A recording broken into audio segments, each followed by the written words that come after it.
My name is Madison and welcome back to my channel. In today's video I have yet another tack haul for you all. Yeah, I will have everything linked down below as always if you all are interested in checking any of these items out for yourself.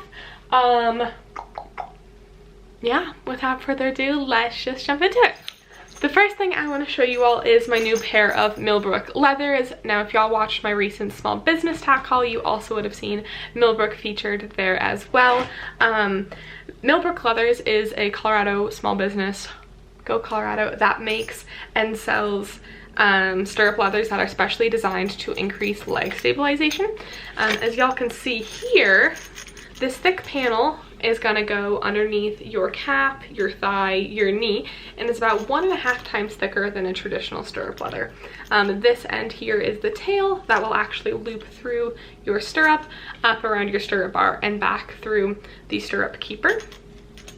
Because this panel is so thick, it gives you so much more surface area to be able to lean against, press your leg on, hold your leg stable while you're riding, just because you can get some extra leverage off of this thick panel, which will help, like I said, increase leg stabilization, keep it where you want it to, and thus keep your foot in the stirrup and your base so much more secure while you ride.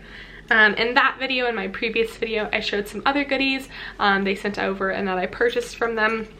I loved it so much, or I've been loving my jump stirrups so much that I went ahead and purchased a pair for my dressage saddle. I have the world's crappiest stirrup leathers right now on my dressage saddle. And I also hate my dressage saddle right now too. I have a synthetic dressage saddle that I bought in 2018 on a high schooler's budget, that it fits Penelope, but it squeaks. It's so annoying. I hate it. It's like riding on a piece of cardboard. And I also have synthetic stirrup leathers that go with it. I have never used a more stiff pair of leathers in my entire life. Like, I roll my stirrup up and they stick off my saddle like 6 inches just because they're so rigid and synthetic. So I thought it was time to upgrade my stirrup leathers. These are 135 centimeters, so I believe that is 52 inches, something like that. The jump stirrups I have, or my Millbrook jump stirrups, are 125 centimeters, so 49 inches. My current dressage leathers are 48 inches, and the tail of them is about 6 inches long, which means it does not reach all the way through the stirrup keeper, which is beyond annoying. I was so excited to pick up a pair of these. Like I said, these are black. They're absolutely stunning. The tail of the stirrup leather has this little silver emblem with their logo on it, which is absolutely adorable. And then again, y'all can just see there how much thicker, might even be 2 times as thick, the thick panel is.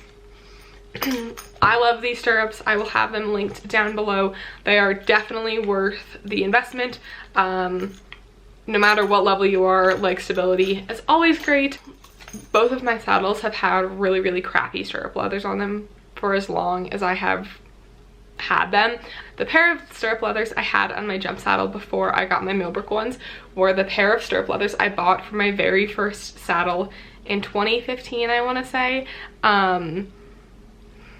So cheap, so crappy. They've held up really well, but it feels like you are riding with like a shoelace. There's no leg stability. They're so, they stretch. I'm just not a fan. So if you are looking to upgrade your stirrup leather game, I highly suggest Millbrook leathers. Definitely worth the upgrade. Next up, I'll move on to something I actually got from Facebook Marketplace. And I mentioned this before, but up until now, Penelope has never really been worked through the winter. The barn she had been at before she came to college with me doesn't have an indoor, and it's also really up in the mountains. So it's snowy almost non-stop, and the arena's frozen almost non-stop from like beginning to middle of November until like mid to end of March, which means we very rarely rode at all aside from walking then. Now that she's up in Boulder with me at college, she's been worked a lot more heavily, and I decided to go ahead and get a pair of clippers. My barn does clipping, but it is not cheap in the slightest, and I was able to find this pair of really nice clippers that were the exact same cost as me paying one time for somebody at my barn to clip my horse. So these are the Lister Star clippers. Yeah, these are the Lister Star clippers. These retail for like $260-ish, $240 to $260 on Tractor Supply, Smart Pack, Dover. These have great reviews on Dover, so I went ahead and purchased a pair for myself on Facebook Marketplace. I was able to get these over half price on Facebook Marketplace with the bag and a spare clipper head, I guess you would call it. I'm so excited about these. I might need to sedate Penelope because she is absolutely... I turned them on and she lost her marbles. I wasn't even within like feet of her. But I'm very excited about these just to clip her up a little bit so she doesn't get as sweaty.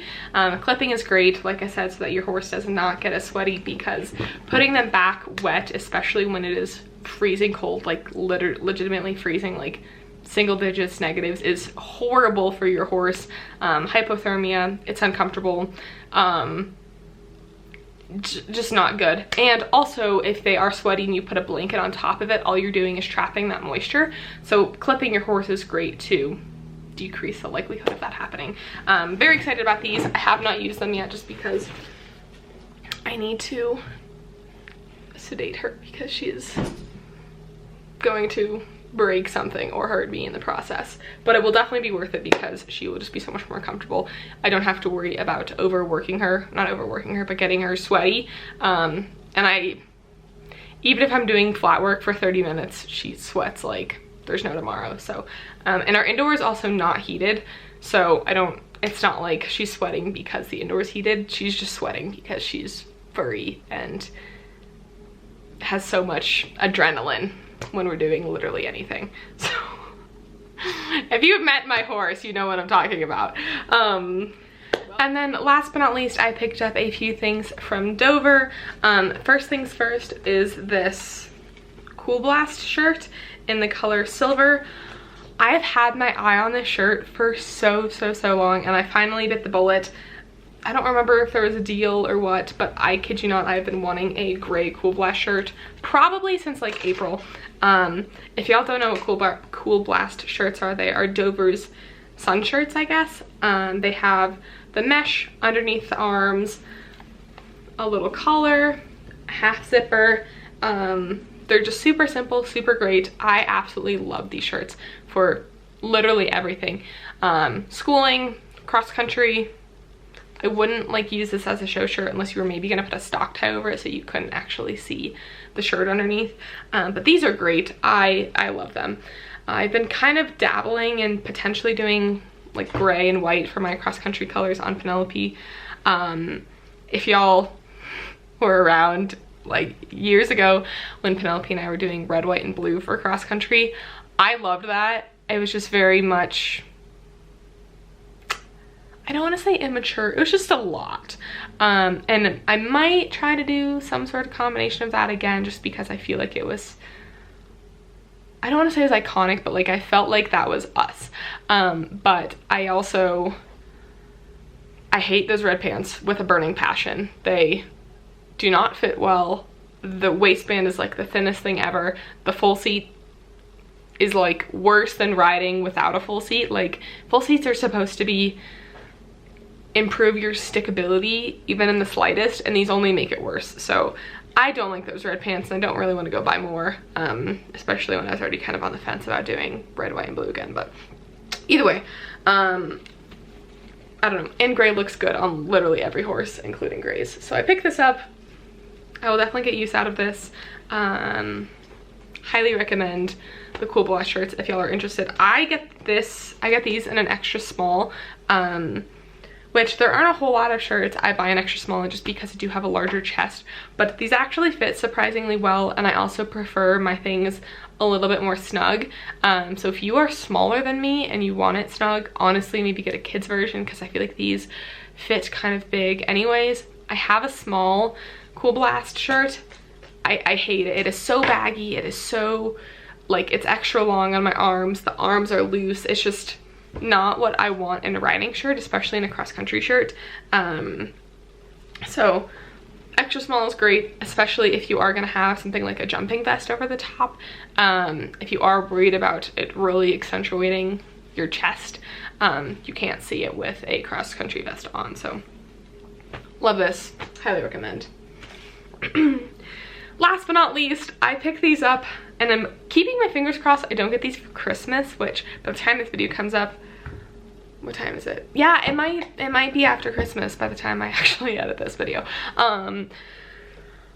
Both pairs of my reins are in absolutely terrible condition. Now, I don't know if this was from when my mom was riding Penelope or me or what, but both left reins on my reins are, like my dressage and my jump reins, are so worn out. It looks like it could literally almost break. So I've flipped them, so I'm riding in them backwards, which really doesn't make a big difference other than the little tab at the top faces the other way, so that I can start wearing the other side with my left hand. And like I said, I don't know if this was me from before I started riding Penelope that instigated this, or my mom, but one of us has a very aggressive left hand apparently.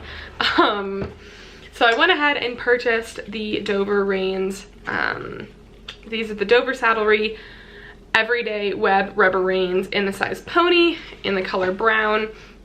I currently have rubber reins, but I thought I would try webbed rubber reins for my jump reins. I really liked my webbed reins for my dressage saddle, and am not a big fan of overly flexible reins.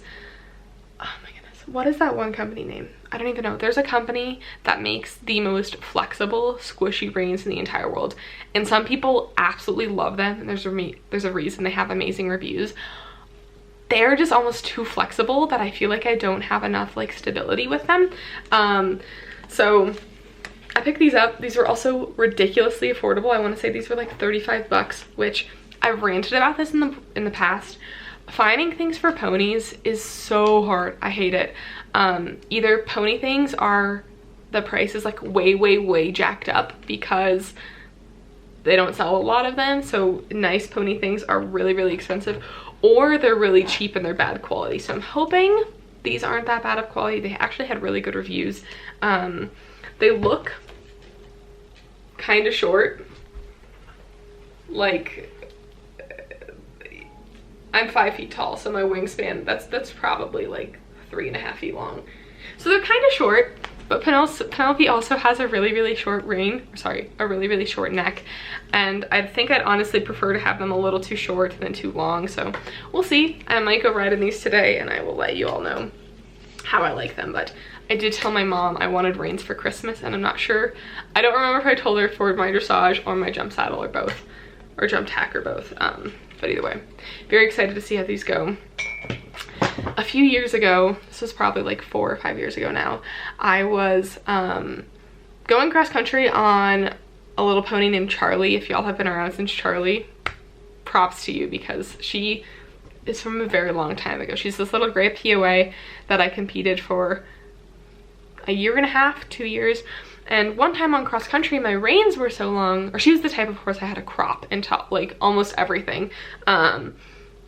So I went back to go tap her butt with my crop, but my reins were so long, my crop got like wrapped and twisted and stuck in my reins.